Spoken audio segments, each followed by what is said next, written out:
नमस्कार मंडळी. तर आज मी गावावरून परत आले आणि गावावरून येताना आपण सगळेच एक गोष्ट नक्की आणतो, ती म्हणजे आपल्या गावचा वानवळा. म्हणूनच आजच्या या व्हिडिओमध्ये मी तुम्हाला दाखवणार आहे की मी गावातून काय काय वानवळा आणला आहे. तर सगळ्यात आधी हे दूध आपल्या गावाकडे ना आमच्या इथे म्हशीचं दूध मिळतं. ते दूध आणलं होतं मला सासूबाईंनी माझ्यासाठी घेऊन जा म्हणून आणून दिलं होतं. आणि ह्या तिथं घराजवळच एक पपईचं झाड आहे. तर त्या पपईच्या सेंद्रिय पद्धतीने पिकवलेल्या पपया आहेत. आपल्या घरच्याच झाडाच्या आहेत. आणि मामांकडे गेले होतो तर मामांच्या तिथून मामींनी आमच्यासाठी ही घरच्या नारळापासून बनवलेली नारळाची वडी आहे. आणि ही टेस्टला पण खूप छान झाली होती. आणि हे यात्रा तुम्हाला दाखवलं होतं की मी यात्रेला पण गेले आणि यात्रेमधून ह्या छोट्या 2 पिठाच्या चाळणी आणल्या होत्या. तर ह्या पिठाच्या चाळणी पण खूप छान होत्या. आणि हे आहेत रेशनचे तांदूळ. ज्या गावाकडे रेशनला तांदूळ मिळतात ना, ते मी इडलीसाठी वगैरे इडली आप्पे बनवण्यासाठी वापरते. आणि हे होतं सासूबाईंनी बनवलेलं लिंबाचं लोणचं. तर लिंबाचं लोणचंही खूप छान झालं होतं. आणि त्या ज्यावेळी लोणचं वगैरे बनवतात तर त्यावेळी माझ्यासाठीही थोडंसं बनवतात आणि येताना मला त्या भरून देतात. आता ह्या पीठ वगैरे पण आणलं होतं, डाळीचं, गव्हाचं, ज्वारीचं पीठ. आणि ह्या गावाकडच्याच भाज्या होत्या. मामांच्यात गेलो होतो त्यावेळी मामांकडून येताना घरच्या शेतातल्या ताज्या भाज्याही आणल्या होत्या. आणि ज्या भाज्या शेतात नव्हत्या ना त्या मी तिकडूनच येताना गावरान ज्या भाज्या असतात ना त्या तिथं गावरान छान भाज्या मिळतात म्हणून येताना विकतही घेऊन आले होते. तर ही मेथी होती. मेथीचा व्हिडिओ तर तुम्ही पाहिलाच आहे. किती छान मेथी आली होती शेतातली. तर ही धुवून वगैरे ठेवली होती आणि येताना मी इकडे घेऊन आले होते. आता खूप साऱ्या क्वांटिटीमध्ये मी घेऊन आले होते कारण इथं पण माझ्या मैत्रिणी वगैरे आहेत. त्यांना पण आपण थोडं थोडं दिलं की त्यांनाही छान भाजी खायला मिळते. आणि गावाकडची भाजी म्हटलं की सर्वांनाच आवडते. आता हे हरभरे पण होते. हरभरे पण आपल्या शेतातलेच होते.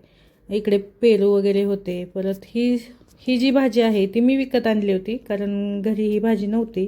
म्हणून तिथंच एक घराच्या शेजारी आजी बसतात त्यांच्याकडून ह्या भाज्या विकत आणल्या होत्या. कारण पुण्यामध्ये काय होतं ना की सर्व ज्या भाज्या आहेत ना सगळ्या हायब्रिड असतात आणि फवारे वगैरे मारलेले असतात. त्याच्यामुळे मी गावाकडून भाज्या आणत असते. हे पेरू होते शेतातले. तर हे पहा किती छान पेरू आहेत. एकदम मोठे आणि आतून लाल असे पेरू आहेत हे.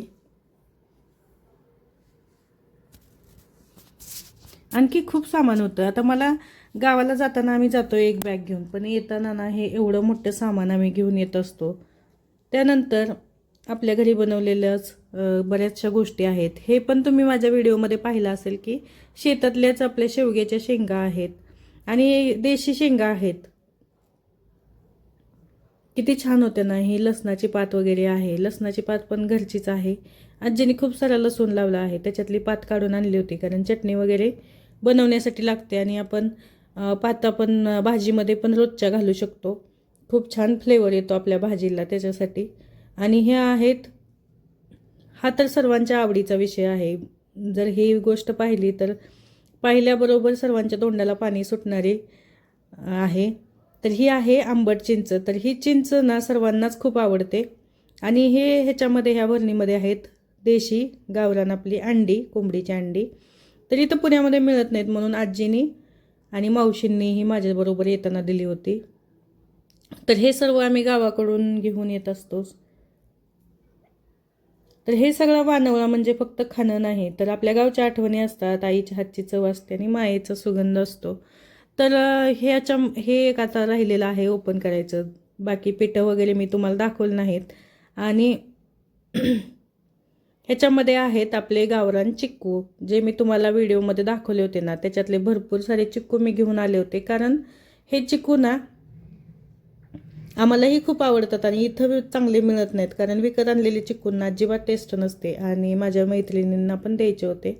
त्यासाठी हे सर्व चिक्कू मी घेऊन आले होते. आणि आमच्या आहोंना पण त्याचा चिक्कूचा ज्यूस खूप आवडतो म्हणून हे सर्व चिक्कू मी घेऊन आले होते. आता तुम्ही म्हणाल की किती सारे चिक्कू आणलेले आहेत. कारण गावाकडे सारखं सारखं जायला होत नाही आणि गेलं की मग एकदाच सर्व गोष्टी घेऊन येतो. आता हे सर्वांना चिक्कू द्यायचे आणि आपण ही घरात ठेवून खायचे आहेत. तर मित्रांनो, आपल्या ऑर्गॅनिक शेती हा शेतातले आहेत हे सर्व चिक्कू. भाज्या पण बऱ्याचशा आपल्या आहेत त्या ऑर्गॅनिकच पद्धतीने पिकवलेल्या आहेत. तर तुम्हाला कसे वाटतात हे माझे व्हिडिओ, किंवा गावचा वानवळा कसा वाटला, किंवा तुम्ही काय काय गावावरून घेऊन येता हे पहा. तिखट वगैरे पण मी सासूबाईंकडून घेऊन आले होते. तर हे सर्व मी घेऊन आले होते. आणि तुम्ही गावावरून काय काय वानवळा आणता ते मला कमेंट करून नक्की सांगा. खूप सारे चिक्कू आणले होते. आणि चॅनलवर नवीन असाल तर आपल्या चॅनलला नक्की सबस्क्राईब करा. आणि असेच नवीन नवीन व्हिडिओ तुम्हाला माझ्या चॅनलवरती पाहायला मिळतील. कसं वाटलं? खूप सारा वानवळा मी घेऊन आले होते. तर चला भेटूया आपण आता नेक्स्ट ब्लॉगमध्ये.